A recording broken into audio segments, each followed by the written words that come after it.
దేవుని నామానికి మహిమ కలిగినగాక. దేవుని వాక్యాన్ని ధ్యానం చేద్దాం. అపోస్తలులు 2వ అధ్యాయం 36వ వాక్యము. మీరు సిలువ వేసిన యేసున దేవుడు ప్రభుగాను క్రీస్తుగాను నియమించెను, ఇది ఇశ్రాయేలు వంశమందే రూఢిగా తెలుసుకోనవలేనని చెప్పెను.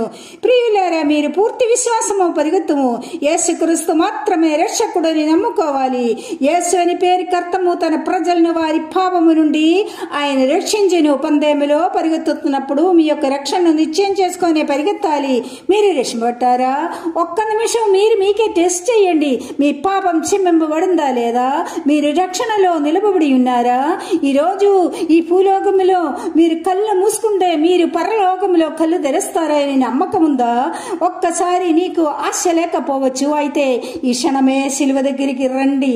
పూర్ణ మనస్సుతో మీ యొక్క పాపాన్ని ఒప్పుకొని దేవుని దగ్గరికి రండి. యేసుక్రీస్తు రక్తముతో కడగబడి పాప క్షమాపణ పొందుము.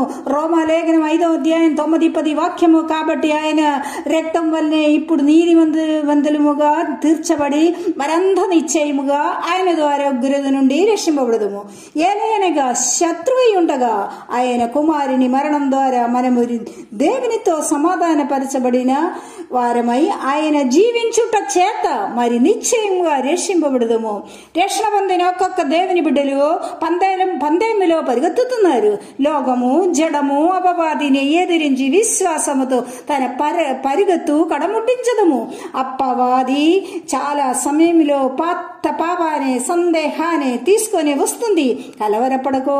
సమయంలో అపవాదిని గుర్తించుము. ప్రియ దేవుని బిడ్డలారా, పందెములో గురి యొద్దకి పరిగెత్తుము. రక్షణలో స్ట్రాంగ్ ఉండాలి.